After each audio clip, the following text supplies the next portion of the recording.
Hello and welcome to this week's vlog from Maddisons. Well, I think if you speak to any agent at the moment, they will say that they are crazy busy.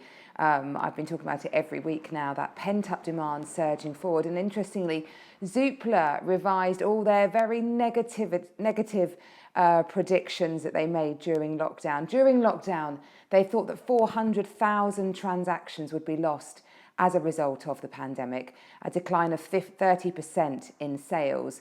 But they revised that this week. They came out and said it'd be 124,000 sales that would be lost as a result of the pandemic, and just a 15% reduction in sales.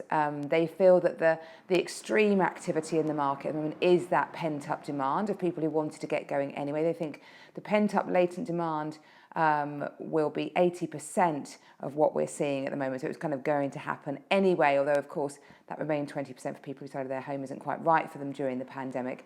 And interestingly, listing levels are 24% up against a normal rate of this time of year. So that shows that pent-up demand surging forward. So great that they're feeling less pessimistic, which of course I hate to say it all the way through.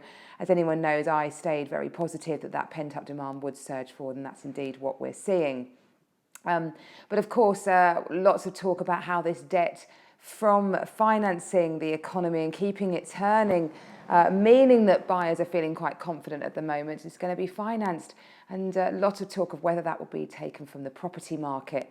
So there's thought about a wealth tax, whether you will be taxed on the value, the percentage value rise in your property each year. I think that's possible. I think it won't happen next year, but 2022 maybe. And they probably take anything above, say, £750,000 and tax you 1 or 2% on the growth of the value, maybe each year, who knows. We're one of the few countries that doesn't do that. So that would be a move that would bring us into line. But of course, we have a great love affair with property in this country, which is why it's been avoided so far.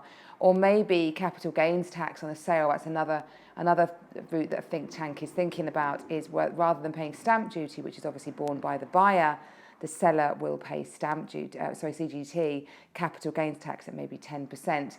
That would therefore keep those younger buyers being able to get onto the ladder and affecting people who've inherited or are older and capitalising on a big profit on their property. So watch this space.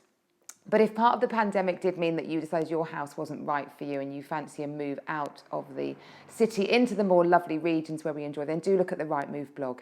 It's got a whole checklist of things to consider before you move to the country: schools, amenities, transport links, whether village community life is really for you, whether you're up to the slightly extra distance you might have to travel to amenities and things like that. So it's a really good, useful blog. Do have a look at that on Rightmove.